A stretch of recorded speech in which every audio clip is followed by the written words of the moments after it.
Okay, here we are with this picture again. Now I'm going to show you the main thing that you're going to be doing with this is two things. You're going to be reducing opacity and you're going to be creating layer masks. For the most part, that's what you're going to do. There's a couple other things I'm going to show you how to do. But first I want to size this let's go in here. Image size. I want to do this the same as the other one, 150 resolution, and I want my height to be 11. Now this is going to make it 11 by 16. That's okay. Don't try to change your size in here. Just click OK. You're going to do Control minus to make yours smaller if it's too big. That's when then you're going to go in and crop. Now I already cropped it, the last photograph, to 14 by 11, so I'm going to keep that here, and I want to, do the rule of thirds thing, so all of these are in focus, and so that looks like a good crop.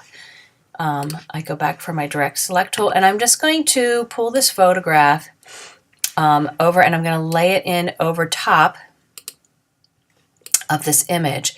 So, here's my background copy. If I hide that, you can see what's underneath of it. Now, in order to see that, say I wanted to, and you're going to need to do this, in order to see what's underneath of there, say I'm going to make this choice to see what it looks like if I pull out this blurry part of my photograph in here. And to do that, I'm going to create a layer mask. So the first thing I want to do is I'm going to go into my opacity. I need to be in that layer. And I'm going to click on my opacity and I'll reduce it about by half, or a little bit more if I want to see more. If I want it to be really clear in the background what I've got there. I can always toggle this back and forth if I'm in that layer.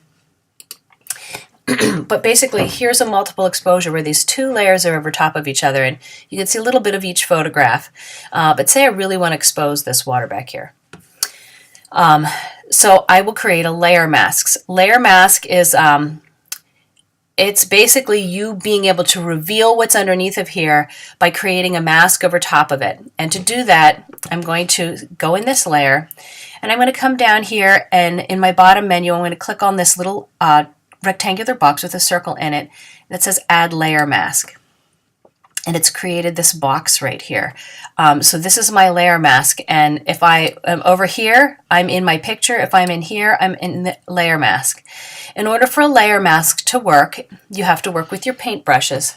So I'm going to grab my paintbrush tool, and when I do that, this menu up here pops up. It gives me all these different brushes and things that I can use, usually for something like this. I like to try one with a really nice soft edge. Now you can reduce or expand the size of your brush in here. Like, these are all different variables. Obviously you wouldn't want something that big.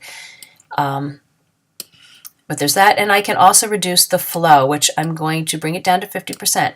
Now, this is important. You're only going to work with black and white in here. Black takes away and white adds back in, almost like an eraser and then repainting it, okay? Now what I'm going to do is I'm going to start painting in here. Actually, you know what? I'm going to pull my flow, the opacity all the way up so you can actually see what's going on here. So I'm going to paint in here, and as I am going around and painting, you can see how it's revealing the background. Now watch my layer mask. Over here, do you notice how it's all black in here? Because in my layer mask, it shows me where I'm laying that black down, but over here, it's just removing, or giving you the illusion of that it is removing those pixels in there. So I'm going to remove, like I said I wanted to do, right around where I wanted to remove those blurry looking roses in the background. Now remember, I have this, really, really soft brush. If I had a different brush in here, like with a, hard edge, and I started painting, you can see where that makes a much more harder edge here. Like I said, I prefer to use a softer one in there. So I just continue to paint away what I want in here, and at some point in time, if I want to see what it really is starting to look like, I can go, oh, well, it's very obvious to see where I've missed and where I haven't. I actually think it looks a little bit better to be a little bit opaque there. So in some of these areas, I might not want to remove quite all of this. That's where you start going in and very gradually start to reduce the opacity a little bit, so you can sort of make this really, kind of a gentle transformation from one into the other. maybe a little bit more there. So that's what I'm doing. I'm sort of painting white. Now, say I was, I got a little bit too rushed and, oh my gosh, I can't believe I just did that. And I went into my roses.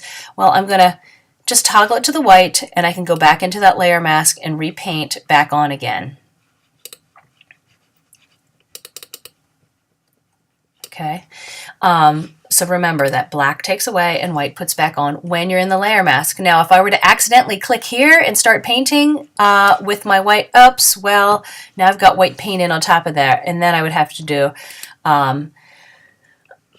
step backwards, and then that would get rid of that there. But anyway, that's my layer mask. So you would, paint away what you want to paint with. This way you can sort of reveal things underneath. And like I said, I want to go back in here, and I probably don't want that layer to be entirely 100% there. I kind of think it looks cool to be able to see the whole thing behind it.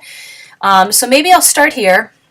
I'm going to go back in here and get rid of some of that stuff.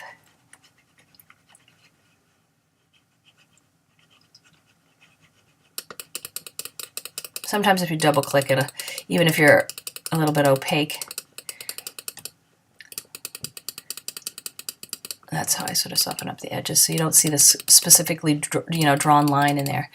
Okay? All right.